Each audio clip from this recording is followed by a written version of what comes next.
Paz seja convosco. Louvamos a Deus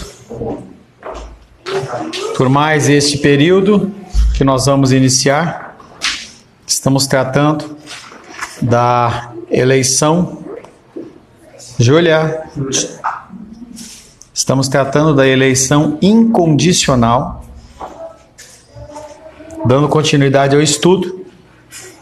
A própria natureza da misericórdia, nós falamos no texto de Romanos 9, 15 e 16, que Deus tem misericórdia. Pedro, encosta a porta, por favor. Que Deus tem misericórdia de quem Ele quiser ter misericórdia. A própria natureza desta misericórdia que precisamos é uma que desperta e transforma a nossa vontade.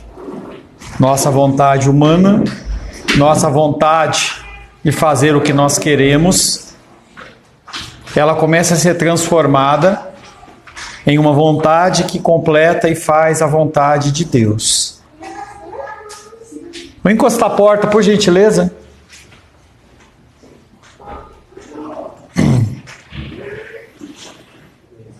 Nos capítulos anteriores de Romanos, que dizem respeito à graça irresistível e à depravação total, nós vimos que nós somos incapazes de amar a Deus.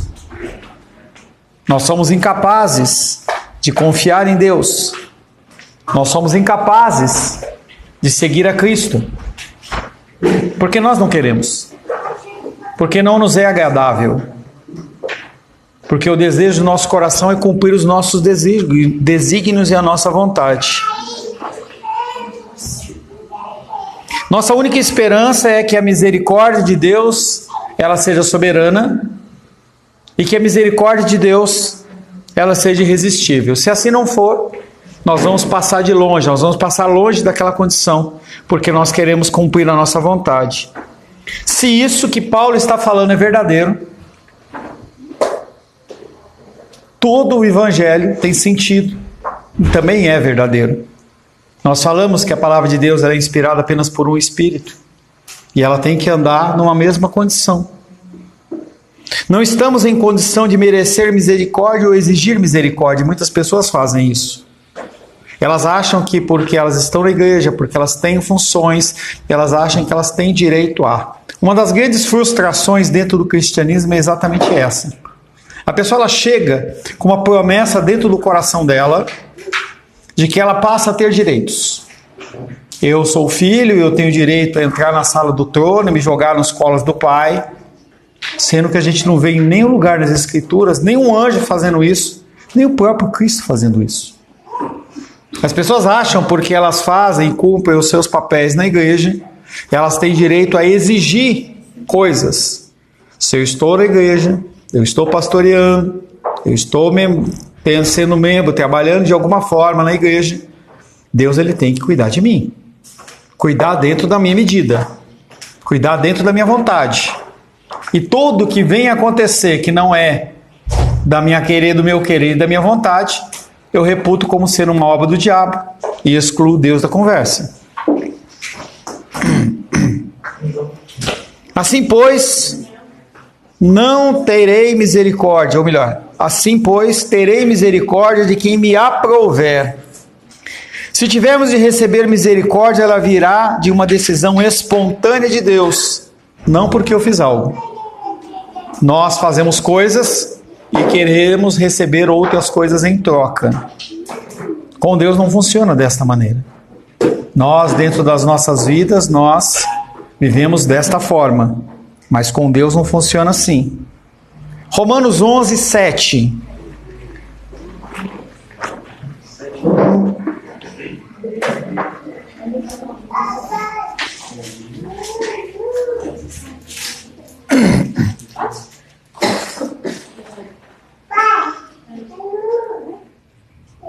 Romanos 11, 7. Não.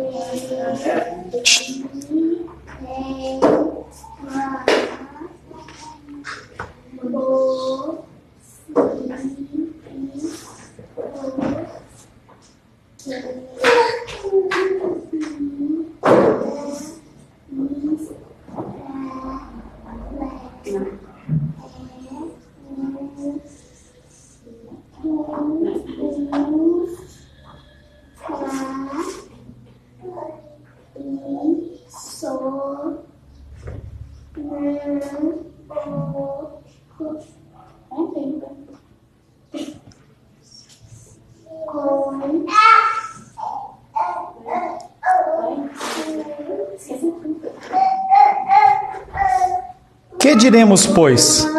O que Israel busca?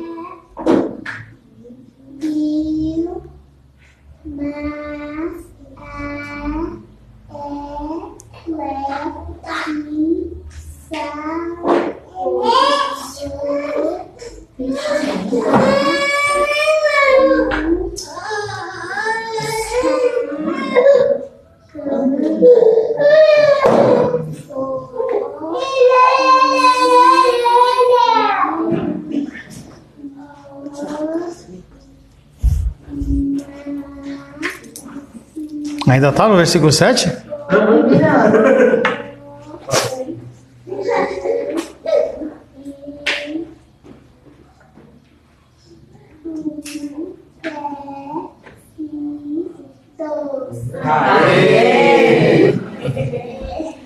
Que diremos, pois? O que Israel busca? É isso que é o texto? Que diremos, pois? O que Israel busca, isso não conseguiu, mas a eleição o alcançou. E os mais foram endurecidos, como está escrito: Deus lhe deu espírito de entorpecimento, olhos para não ver e ouvidos para não ouvir até o dia de hoje. É o mesmo texto que o Evangelho de Mateus fala. Por que, Jesus, que essas pessoas não ouvem? Por que essas pessoas não entendem? Porque elas não são filhos. Porque a elas não é dado entender. Porque elas não foram eleitas. Porque elas não foram renovadas. Por isso elas não podem ouvir e não podem crer. Em Romanos 11:7, Paulo enfatizou outra vez a natureza individual da eleição dentro de Israel. Portanto, quando nós lemos Romanos 9-11, Paulo admitiu que a eleição lida com indivíduos e com destinos eternos, e ela é incondicional, não tem condições. Eu creio um compromisso pactual divino com a nação de Israel. Então a nação de Israel é uma nação eleita, ponto. Tá? Mas aquele povo, mesmo dentro daquele povo eleito, existem pessoas que são separadas. Mas isso não contradiz nem anula a conotação pactual divina, individual e eterna. O princípio da incondicionalidade é visto mais claramente em Romanos 9:11, por favor.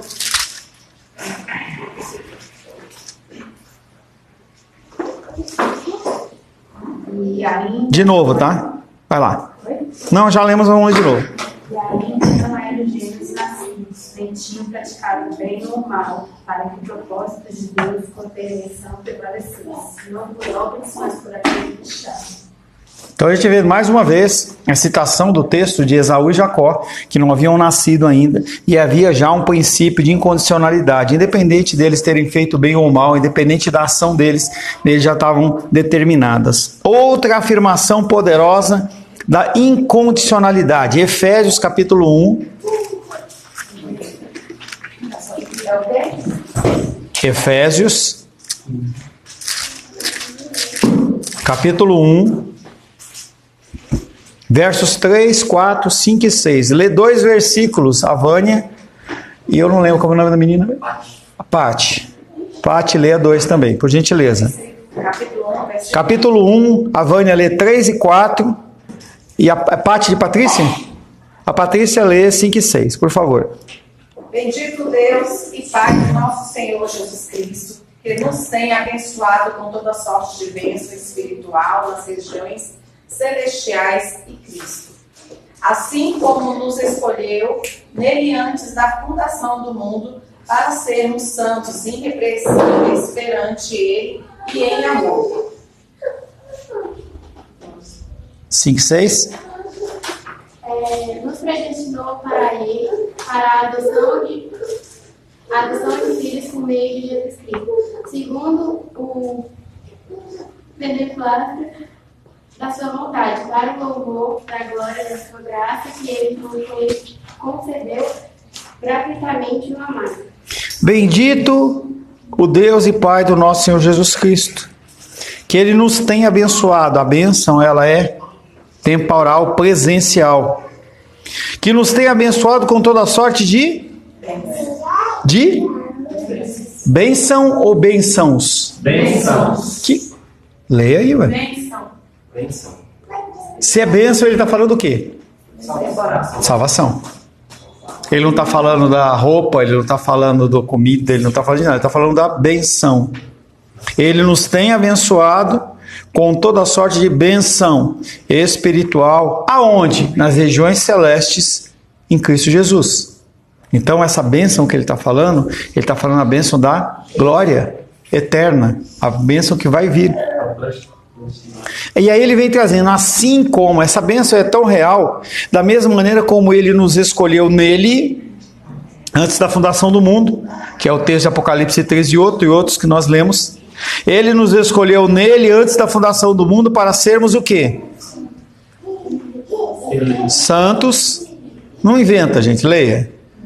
Para sermos e o que é isso? É a responsabilidade que eu tenho e você tem a partir do momento que você ouve a palavra. Você tem que executar o papel de cristão dentro da sua vida, ou seja, você tem que ser santo e irrepreensível aonde? Na minha força, no meu força? Não, perante Ele. Para a adoção de filhos por meio de Jesus Cristo, segundo o beneplácito, ou segundo a sua boa vontade, porque Ele quis, não porque eu quero, mas porque Ele quis. Para que tudo isso? Para que essa eleição? Para que você ser responsável, santo e irrepreensível? Para louvor da glória de sua graça, que Ele nos concedeu gratuitamente no amado. Quem é o amado? Jesus Cristo. Tá? Nesse texto de Efésios 1, 3 a 6, nós temos essa afirmação poderosa da incondicionalidade da nossa eleição e da nossa predestinação para a filiação. Alguns escritores, alguns intérpretes argumentam que essa eleição antes da fundação do mundo foi apenas uma eleição de Cristo, mas não uma eleição dos quais indivíduos estariam realmente em Cristo. Ou seja, eles trazem essa ideia de que essa eleição foi a elevação de Cristo como sendo aquele que seria o que morreria, e não por quem ele morreria. E aí nós temos um problema. Se você coloca a condição nessa situação, então a gente não tem parâmetro nenhum para salvação ou para nada. As estruturas das Escrituras Sagradas, elas ficam sem base, porque a salvação em Cristo, ela deixa de ser salvação em Cristo. Cristo apenas morreu para aqueles que aceitassem a Ele, não dependesse e criassem um vínculo da eleição. Alguns intérpretes argumentam que essa eleição antes da fundação do mundo foi apenas uma eleição de Cristo, mas não uma eleição de quais indivíduos estariam realmente em Cristo. Isso equivale a dizer que não há nenhuma eleição incondicional de indivíduos para a salvação. Cristo é apresentado como escolhido de Deus, e a salvação de indivíduos depende da sua própria iniciativa para vencerem sua depravação e serem unidos a Cristo pela fé. Se você acreditar nisso, você vai ter um problema. Porque você, em qualquer momento que você cometer qualquer tipo de pecado, e Cristo voltou, você fica. Por que as igrejas têm tantos cultos dentro da semana? Porque eles entendem isso. Então eu tenho que estar o tempo inteiro orando, eu tenho que estar o tempo inteiro na igreja, eu tenho que estar tempo de jejum, o tempo inteiro. Porque se eu não estiver, e Cristo volta, imagina você lá no banheiro fazendo cocô, e Jesus volta, você fica.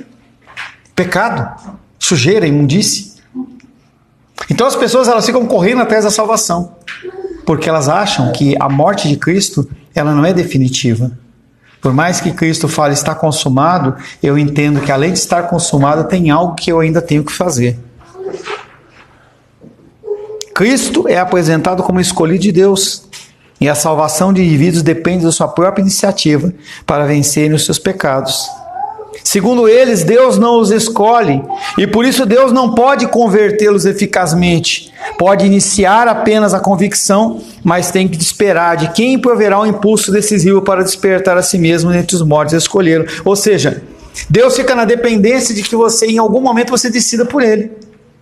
E aí a vida inteira é aquela expectativa. A gente olha aquela cena lá de Adão e Eva no paraíso.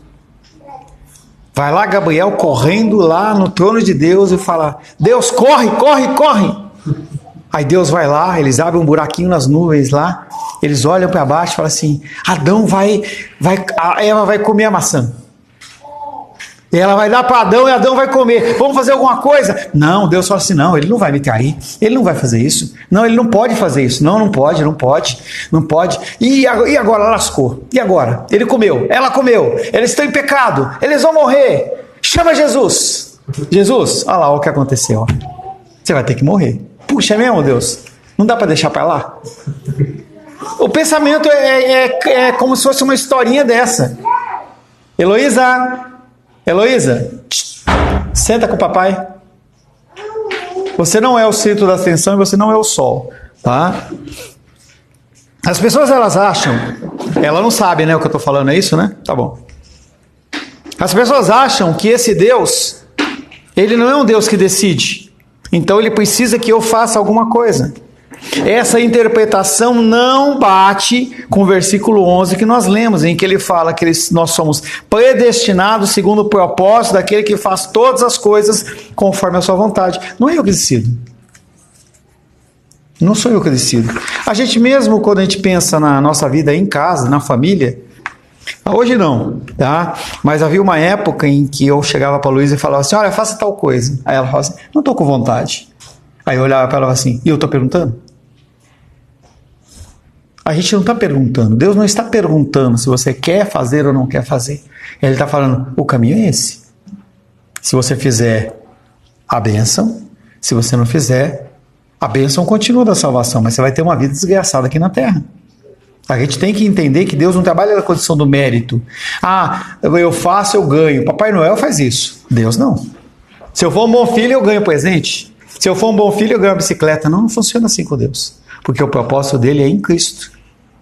O significado natural dessa palavra, ele escolheu, no verso 4 que nós lemos, é selecionar, pegar de um grupo.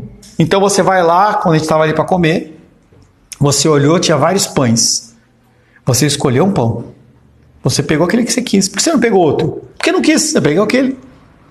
Ah, uns comeram pão com frios lá e queijo. Entendeu? Outros comeram com manteiga, outros comeram com geleia. Essa questão de você ir lá e pegar e escolher é exatamente essa. Ele não se comeu o pão de tudo. Foi, entendeu? Lucas capítulo 6, verso 13. Lucas 6, 13.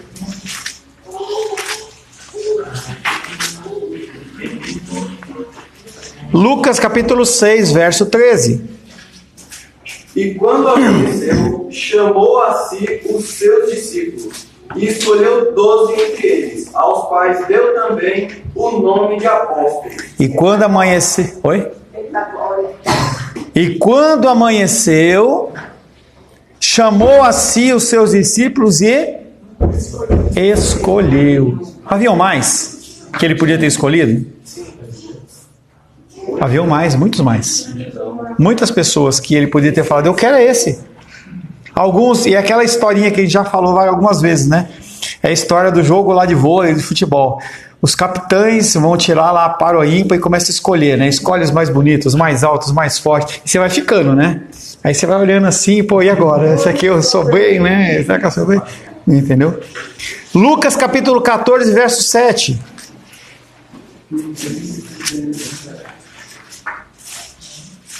Luísa, você pode ler, Luísa, por favor, Lucas capítulo 14, verso 7? Sempre graça. Sempre sou. Reparando como os convidados escolhiam os primeiros lugares, propôs-lhes uma parábola. Mesma coisa, ele vem trazendo no contexto natural. Os convidados chegaram, eles pegaram o quê? Os melhores lugares. Quando você chega num evento ou qualquer coisa, você quer ficar o mais perto do negócio lá para você ver melhor, né? Você escolhe o lugar melhor. Tanto que se você chega mais cedo, você escolhe o lugar melhor. Por sorte, a nossa igreja não é lotada, senão você estaria sentado lá fora, entendeu? Na porta. Na igreja que isso não acontece. É. Por enquanto. João capítulo 13, 18. João 13, 18. É 14, né, não? João 13, 18. 14, 7. Já lemos? Já. Então, por que você falou 14? Eu entendi 14. Ah, tá. É 13, 18? João capítulo 13, verso 18, minha querida e amada esposa. Delicie com o som da sua voz. O que ele está querendo, né? Liga na minha casa, pelo amor de Jesus. Não falo a respeito de todos nós, pois eu conheço aqueles que escolhi. Antes para que se cumpra a Escritura. Novamente o contexto. Ele não estava. Desculpa. Levantou contra mim o seu calcanhar. Ele está falando de quem? Judas. Ele só escolheu 12 e não era Satanás. E ele escolheu para aquele cara fazer aquilo. Não falo a respeito de vós, pois eu conheço aqueles que escolhi. Jesus, ele foi surpreendido pela ação de Judas? Eu sabia isso. Por que ele escolheu? Porque era para cumprir o propósito. Por que ele escolheu? Está escrito aqui. Eu escolhi, Vânia, o finalzinho do primeiro parágrafo 18. Eu o escolhi antes para que se cumpra. Quantas Vânias, né? Eu escolhi para que se cumpra a Escritura. Estão lascados, entendeu? Estão lascados. Escolha ruim, hein?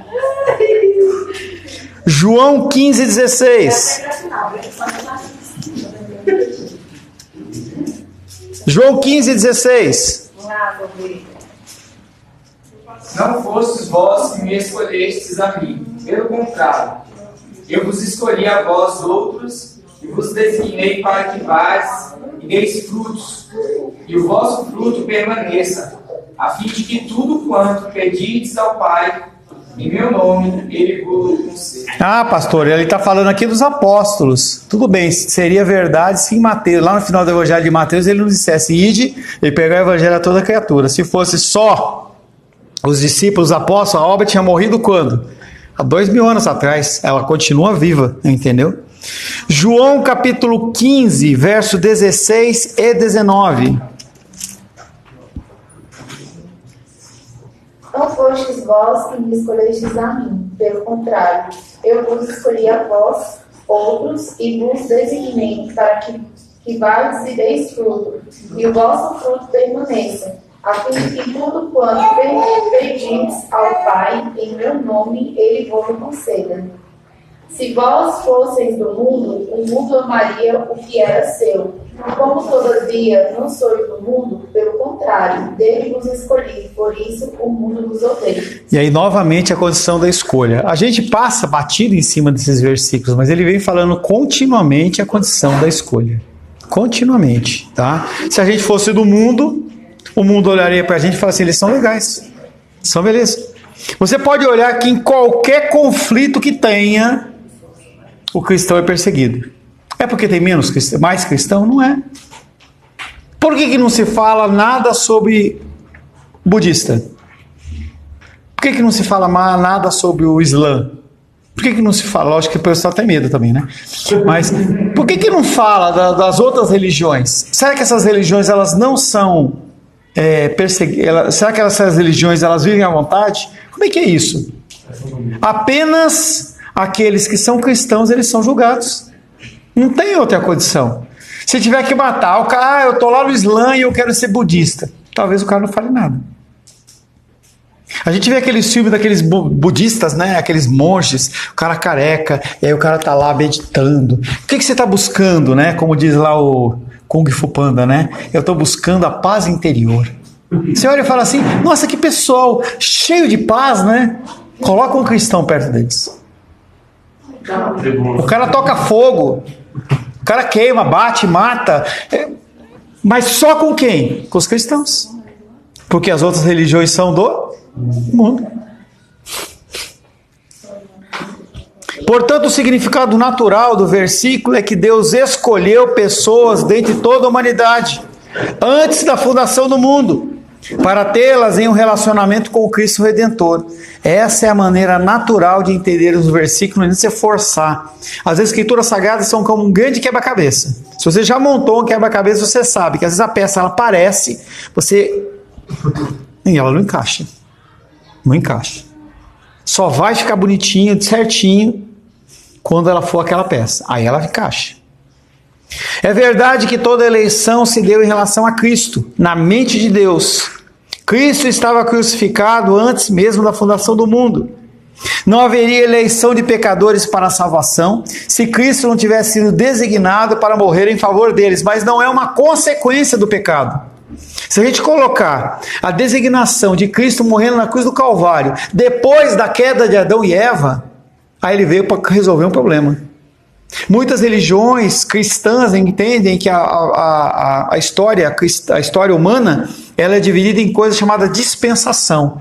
Então Deus ele cria, é como você vai lá, arruma a casa. Beleza. A Rosângela arrumou lá a casa. Aí a Luísa vai lá fritar um ovo. Aí ela vai olhar para a Luísa e falar assim: já vai sujar o fogão? Acabou de limpar? A fulana veio aqui, limpou, e você vai sujar o fogão. Aí vai lá e limpa de novo. O que eu estou dizendo com esse exemplo? Eles entendem que Deus criou um mundo perfeito e tudo que ele criou era bom. Aí o homem foi lá, pecou. Aí Deus fala, bom, como ele pecou, eu tenho que mandar Cristo. Aí é a primeira dispensação. Aí continua caminhando, vai tendo dispensações que é Deus corrigindo. Deus faz um plano e ele fala, caramba, de novo? Vamos mudar agora? Que é o que eu e você fazemos nas nossas vidas. Então vocês têm negócios, você começa a ter negócio. Você vai vendo, estamos falando do lírio, o lírio rosa que vende. Então você coloca o teu lírio lá, só quero o lírio branco, ele não vende. O que você faz? Muda a cor dele. Coloca o rosa. Ah, o rosa não funciona. Tem outra cor de lírio? Amarelo. Ah, eu vou testando. Para as pessoas que acreditam nessa condição da dispensação, eles entendem que Deus faz a mesma coisa. Então Deus ele vai mudando a ideia e a história conforme o público vai agindo. A Rayane fez tal coisa. Puxa, eu tenho que mudar o jeito de agir com a Rayane para ela poder fazer. Não funciona. Deus ele é imutável. A ação de Deus ela é imutável. Não haveria eleição de pecadores para a salvação de Cristo se não tivesse sido designado para ele morrer em favor dos pecados. Portanto, nesse sentido, eles, eu e você, somos eleitos em Cristo. Mas são eles que são escolhidos no mundo para estar em Cristo. Não é eu que escolho ele. Não é você que escolhe o caminho de Deus. É ele que escolhe o seu caminho. Em certo exemplo, antigamente, os pais eles determinavam muitas vezes a profissão dos filhos. Ou com quem eles iriam casar. Não era uma coisa que era decisão da pessoa. A coisa já era totalmente preparada desde o berço para que aquela coisa acontecesse. Em especial em casamentos de monarquia. O cara não podia, a gente vê aquelas histórias de princesa, a pessoa não podia casar com o que ela queria. Tinha que casar com um propósito certo. Ó, você vai casar com esse para ter essa junção, para ter esse... Era tudo programado. Nós somos os predestinados e não Cristo. Não é Cristo que foi predestinado, é nós que fomos predestinados para a salvação. Não haveria eleição de pecadores para a salvação se Cristo não tivesse sido designado para morrer em nosso lugar. Somos nós que somos escolhidos do mundo para estar em Cristo. E a palavra igreja, em grego, chama-se eclésia ou eclesia, que quer dizer assembleia dos chamados para fora. Você está no mundo, Deus te traz para dentro da igreja. Te ensina para você fazer o quê? Sair para fora. Bonito, né? Não. Só ir para fora. Você não tem como sair para dentro. Tá? Então você vai para fora e vai fazer o quê? Pegar o evangelho. Vai mostrar para as pessoas. No fim do evangelho de Mateus, ele fala: ide pregar o evangelho a toda criatura, batizando do Filho e do Espírito Santo e ensinando todas as coisas. Tudo bem? Abre aí, Mateus. Vocês estão parecendo que... Parece que eu estou falando com a Heloísa.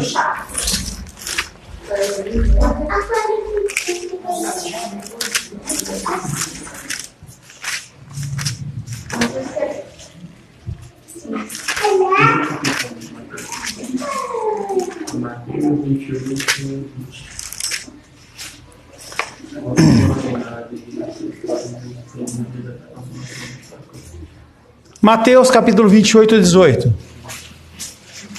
Jesus, aproximando-se, falou-lhes dizendo: toda autoridade me foi dada no céu e na terra.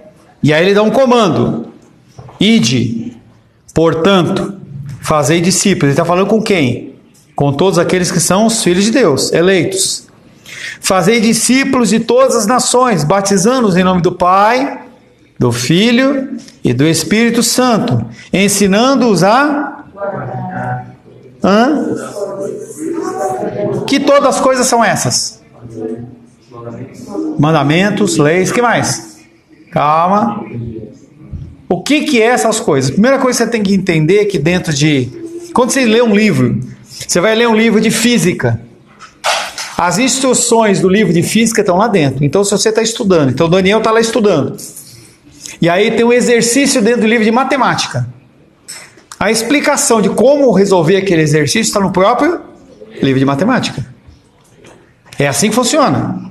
Se você quer entender o que é que está sendo falado dentro do Evangelho de Mateus, você tem que procurar primeiramente e basicamente dentro do Evangelho de Mateus. E ele fala para guardar, ensinar as pessoas a guardar todas as coisas. Que coisas são essas?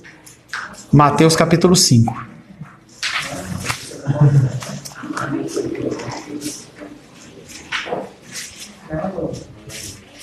O que é que você, como discipulador, como homem e mulher de Deus, que trouxe o Evangelho para fulano, beltrano, ciclano, tem que ensinar eles? Mateus capítulo 5. Bem-aventuranças. Como ser cristão? Bem-aventurados humildes, você tem que ser humilde. Bem-aventurados que choram, que é a questão de você interceder por outras pessoas. Bem-aventurados os mansos, ou seja, não repetir com grosseria a ação de uma maneira muito superficial. Bem-aventurados que têm fome e sede de justiça, ou seja, você tem que buscar a fome e a sede da palavra o tempo inteiro. Bem-aventurados misericordiosos, ou seja, aquele que você olhar para a pessoa e ser amoroso com ela, mesmo na ação pecaminosa dela. Bem-aventurados limpos de coração, ou seja, buscar ser cada dia mais cristão. Cada dia que você lê a palavra, você tem que mudar o seu coração. Você ouve a palavra, aplica na sua vida. Você tem que ser pacificador. Uma das pessoas que mais tem que ser pacificador é o marido. A função do marido é essa. A Rosângela pisou na bola comigo. Claro que eu não peso, ela é santa, né? Mas vamos levantar uma situação hipotética, né? Que ela faça uma coisa de errada. Nós ficamos em conflito. A obrigação é minha. Eu tenho que ser pacificador, mas você também tem que ser pacificador. E aí depois que você foi humilde, depois que você chora, depois que você foi manso, depois que você está buscando a Deus, depois que você é misericordioso, depois que você buscou limpeza de coração, você ganha como prêmio perseguição. Bem-aventurados os perseguidos por causa de justiça. Por que Jesus escreve isso? Porque naquela época, diferente de hoje, pelo menos dentro do nosso Brasil, a gente tem liberdade para falar. Aquele povo, logo após a morte e ressurreição de Cristo, eles foram expulsos de Jerusalém, caiu o templo, derrubaram, 70 depois de Cristo, os romanos invadiram e tocaram fogo em tudo, ficou só aquela parede lá que os judeus ficam lá fazendo assim, ó, entendeu? Que é uma oração, vem Messias, vem Jesus. A gente tem que entender que, apesar de tudo que nós trabalhamos, o prêmio para nós é o prêmio que Cristo recebeu, que é da perseguição. É isso que nós temos que ensinar, e as pessoas não ensinam. O que acontece? Eu estou vindo na igreja, eu trabalho no louvor, eu dou o meu dízimo, quer dizer que mesmo assim meu carro foi roubado? É isso mesmo. Entende? Voltando. Nós somos predestinados, não é Cristo. Ele, Cristo, é aquele que torna possível a minha eleição. Ele é aquele que torna possível a predestinação da minha pessoa. É aquele que torna possível a adoção, eu entrar na família de Cristo para fazer parte da família do Senhor. Quando você entra no local, você vai num cinema, o cara que está lá na porta, ele fala assim, bilhete, aí você mostra o bilhete pro cara. Quando você vai entrar para viajar no ônibus, vai lá para, Juazeiro do Norte, O Carlos vai lá visitar os parentes dele lá. É Juazeiro que você mora? Não. Qual que lado que é? Paraíba. Ele entra no busão lá no Interestadual, ele chega lá, o cara fala assim, dá o bilhetezinho, a passagem, obrigado. Ele vai checar. Qual que é a nossa passagem? Qual que é o nosso bilhete? O sangue do Cordeiro. Você vai estar lá. Se você for julgado pelos seus pecados, você vai para o inferno. Mas ele olha o sangue, está liberado. Por isso a nossa eleição é por meio de Jesus Cristo. Os cristãos vêm à fé, são unidos a Cristo e cobertos por seu sangue. Por quê? Porque eles foram escolhidos antes da fundação do mundo. É simplesmente por isso que nós estamos aqui. É por isso que nós somos eleitos, nós somos filhos, somos salvos. A consequência de você ser um filho, ser eleito e um salvo, tem que ser o quê? Bem-aventurança. Você tem que ser humilde. Você tem que ser aquele que chora pelos outros. Tem que ter fome e sede de justiça. Tem que ser manso. Tem que ser pacificador. Pastor, eu não vejo nada disso em mim. Comece a buscar. Tem que ter pelo menos uma fagulha disso dentro do seu coração. E você tem que multiplicar isso. O teu processo aqui na terra é ser mais semelhante a Cristo. Só isso. É uma luta diária. Mas entenda que isso aí é uma consequência da eleição em Cristo e não das suas forças e da tua vontade. Amém? Senhor, te louvamos mais uma vez, porque sabemos que apenas através do teu sacrifício nós temos vida. Agradecemos pelo teu sacrifício na cruz. Agradecemos pela tua graça e pelo teu amor. E pedimos que o Senhor sedimente nas nossas mentes, no nosso coração, esta palavra para que nós possamos perseverar até o fim, glorificar, exaltar e bendizer o teu nome. Oro em nome de Jesus. Amém. Graças ao nosso bom, querido e amado Deus.